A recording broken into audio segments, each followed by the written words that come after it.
નમસ્કાર. ચાલો આજે એક એવી અદ્ભુત સફર પર નીકળીએ. પ્રકાશના એક નાનકડા કિરણની સફર. આ સફર આપણને બતાવશે કે આપણી આસપાસની આ આખી દુનિયા, આ બધા રંગો, આ બધું આપણને દેખાય છે કેવી રીતે. આ પ્રક્રિયા ખરેખર કેટલી જાદુઈ છે ખરું ને? તો ચાલો આ રોમાંચક દુનિયામાં થોડા ઊંડા ઉતરીએ. તો જુઓ, આપણી આ સફરમાં 5 મજેદાર પડાવ આવશે. પહેલાં આપણે એ જાણીશું કે વસ્તુઓ દેખાય છે જ કેવી રીતે. પછી પ્રકાશના પરાવર્તનના નિયમો અને એના કેટલાક રસપ્રદ ઉપયોગો જોઈશું. એ પછી આપણે પ્રકાશના રંગોનું રહસ્ય ખોલીશું અને આપણી આંખોની અંદરની દુનિયામાં ડોક્યું કરીશું. અને છેલ્લે આપણી આ કિંમતી આંખોની સંભાળ કેવી રીતે રાખવી એ પણ જાણીશું. બરાબર? તો ચાલો શરૂ કરીએ આપણી સફરના પહેલા અને સૌથી પાયાના સવાલથી. કોઈપણ વસ્તુ આપણને દેખાવા પાછળનું કારણ શું છે? કેવી રીતે એ દૃશ્યમાન બને છે? આમ જુઓ તો સવાલ બહુ સીધો સાદો લાગે, પણ એનો જવાબ એ આપણી દૃષ્ટિની આખી પ્રક્રિયાનો પાયો છે. કોઈપણ વસ્તુ આપણને ત્યારે દેખાય જ્યારે એ વસ્તુ પરથી આવતો પ્રકાશ આપણી આંખોમાં દાખલ થાય. મતલબ કે આપણી આંખો કોઈ ટોર્ચ જેવી નથી કે જે બહાર જઈને વસ્તુઓને શોધી કાઢે. ના, એનાથી બિલકુલ ઉલટું છે. પ્રકાશ પોતે જ એક મુસાફરની જેમ આપણી આંખોમાં પ્રવેશે છે અને આપણને આખી દુનિયા બતાવે છે. કેટલું અદ્ભુત છે નહીં? હવે આ બહુ જ રસપ્રદ વાત છે.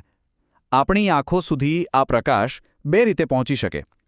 પહેલું, જ્યારે કોઈ વસ્તુ પોતે જ પ્રકાશનો સ્ત્રોત હોય, જેમ કે સળગતી મીણબત્તી, બલ્બ કે પછી આપણો સૂર્ય. અને બીજી રીત છે પરાવર્તિત પ્રકાશની, એટલે કે વસ્તુઓ કોઈ બીજાના પ્રકાશને ઉછીનો લે અને આપણી તરફ ઉછાળે, જેમ કોઈ પુસ્તક સૂર્યના પ્રકાશને આપણી આંખો સુધી પહોંચાડે છે. તો ચાલો હવે પ્રકાશના આ ઉછળવા વિશે થોડું વધુ જાણીએ. વૈજ્ઞાનિક ભાષામાં એને પરાવર્તન કહેવાય છે. અને હા, આ એમનેમ નથી થતું. એના પણ કેટલાક પાક્કા નિયમો છે. તો પરાવર્તન એટલે શું? સાવ સરળ શબ્દોમાં, જ્યારે પ્રકાશ કોઈ ચળકતી સપાટી પર અથડાય અને ત્યાંથી પાછો ફેંકાય, બસ એને જ પરાવર્તન કહેવાય.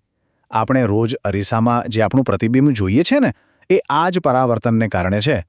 અને આ પરાવર્તનની રમત 2 પાક્કા નિયમો પર ચાલે છે. નિયમ નંબર 1, પ્રકાશ જે ખૂણે સપાટી પર આપાત થાય, બરાબર એ જ ખૂણે પરાવર્તન પામે. એમાં જરા પણ ફેરફાર નહીં. અને નિયમ નંબર 2, આવનારું કિરણ, પાછું જતું કિરણ અને સપાટી પર દોરેલો લંબ, આ ત્રણેય હંમેશા એક જ સમતલમાં હોય છે. જુઓ, ભૌતિકશાસ્ત્ર કેટલું વ્યવસ્થિત અને અનુશાસનમાં રહે છે. હવે પરાવર્તન પણ 2 પ્રકારના હોય છે. એક છે નિયમિત પરાવર્તન. આ થાય છે અરીસા જેવી એકદમ લીસી સપાટી પર, અને એટલે જ આપણને સ્પષ્ટ પ્રતિબિંબ મળે છે. અને બીજું છે અનિયમિત પરાવર્તન, જે દિવાલ કે પુસ્તક જેવી ખરબચડી સપાટી પર થાય છે.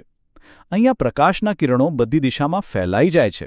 અને ખબર છે, આ અનિયમિત પરાવર્તનને કારણે જ આપણે એવી વસ્તુઓ પણ જોઈ શકીએ છીએ જેમાં આપણું પ્રતિબિંબ નથી દેખાતું.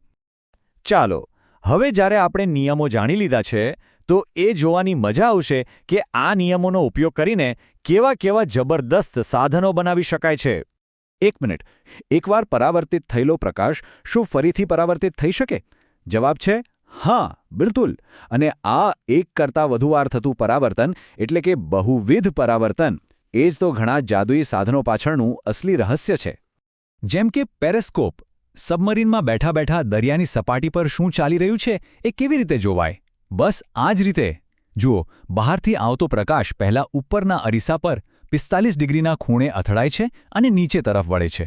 પછી એ જ પ્રકાશ નીચે બીજા અરીસા પર ફરી 45 ડિગ્રી અથડાઈને સીધો જોનારની આંખમાં પહોંચી જાય છે. 2 અરીસા અને પ્રકાશના નિયમો, અને બસ દરિયાની અંદરથી બહારની દુનિયા દેખાવા લાગે છે. અને કેલિડોસ્કોપ! અરે વાહ! એ તો જાણે બહુવિધ પરાવર્તનનો સાચો જાદુ છે. એમાં થોડા અરીસા અને કાચના રંગીન ટુકડા, પણ એનું પરિણામ અદ્ભુત, અનંત અને સતત બદલાતી સુંદર ભાત. આ પ્રકાશની કળાનું એક ઉત્તમ ઉદાહરણ છે.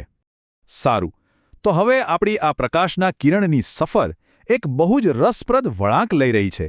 હવે આપણે એના અસલી સ્વરૂપને જાણીશું અને એને એના અંતિમ મુકામ, એટલે કે આપણી પોતાની આંખો સુધી પહોંચાડીશું. તો મારે એક સવાલ પૂછવો છે. આપણને જે સૂર્યપ્રકાશ દેખાય છે એ સફેદ છે કે પછી રંગીન? વિચારો, કારણ કે આ સવાલનો જવાબ પ્રકાશ વિશેની આપણી સમજને બદલી શકે છે. અને સાચો જવાબ છે, સૂર્યપ્રકાશ સફેદ નથી. એ તો 7 અલગ અલગ રંગોનું એક મિશ્રણ છે અને જ્યારે આ સફેદ પ્રકાશ પોતાના 7 રંગોમાં છૂટો પડે એ ઘટનાને કહેવાય છે પ્રકાશનું વિભાજન. અને એનું સૌથી સુંદર ઉદાહરણ કયું? બરાબર, ચોમાસામાં આકાશમાં દેખાતું મેઘધનુષ. અને લો, આટલી લાંબી મુસાફરી પછી આપણું પ્રકાશનું કિરણ એના અંતિમ મુકામ પર પહોંચી ગયું છે. અને એ મુકામ છે માનવ આંખ, આપણી સૌથી કિંમતી જ્ઞાનેન્દ્રિય. આપણી આંખને એક જીવંત કેમેરો જ સમજી લો. એનો પારદર્શક આગળનો ભાગ એટલે કે કોર્નિયા, એમાંથી પ્રકાશ અંદર પ્રવેશે છે. પછી આવે છે કીકી, જે કેમેરાના છિદ્રની જેમ પ્રકાશ કેટલો અંદર આવશે એને કંટ્રોલ કરે છે. એની પાછળ રહેલો લેન્સ આ પ્રકાશને રેટિના પર ફોકસ કરે છે, જે કેમેરાની ફિલ્મ જેવું કામ કરે છે. અને આ રેટિના પર જ આખું ચિત્ર બને છે અને મગજ સુધી સંદેશો પહોંચે છે. કુદરતની શું અદ્ભુત રચના છે! તો દૃષ્ટિની આજે અદ્ભુત ભેટ આપણને મળી છે, એની સંભાળ રાખવી પણ એટલે જ જરૂરી છે. સાથે સાથે જેઓ જોઈ નથી શકતા એમના માટે જોવાની એક અનોખી પદ્ધતિ વિશે પણ વાત કરીએ. આપણી આંખોને સ્વસ્થ રાખવા માટે અમુક વાતોનું ધ્યાન રાખવું ખૂબ જરૂરી છે. જેમ કે બહુ ઓછા કે પછી બહુ વધારે પ્રકાશમાં ક્યારેય ન વાંચવું. સૂર્ય સામે તો સીધું જોવાની ભૂલ ક્યારેય ન કરવી. આંખોને નિયમિત રીતે સાફ પાણીથી ધોવી. અને હા, વાંચતી વખતે પુસ્તકને આંખોથી યોગ્ય અંતરે રાખવું. આ બધી નાની નાની વાતો બહુ મોટો ફરક પાડી શકે છે. અને જેમની પાસે દૃષ્ટિ નથી એમના માટે બ્રેલ લિપિ સાચે જ એક વરદાનરૂપ સાબિત થઈ છે.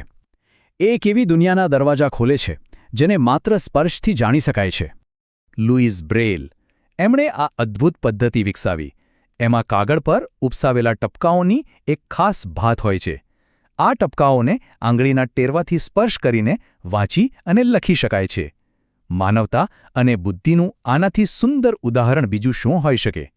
તો આપણી આખી સફરના અંતે હું એક સવાલ સાથે આપ સૌને છોડી જવા માંગુ છું. જરા વિચારો, જો પ્રકાશ જેવી કોઈ વસ્તુ હોત જ નહીં તો આપણે આપણી આ દુનિયાને કેવી રીતે જાણત, કેવી રીતે ઓળખત? આ સવાલ જ આપણને સમજાવે છે કે પ્રકાશ અને દૃષ્ટિનું આપણા જીવનમાં કેટલું અતુલ્ય મહત્વ છે.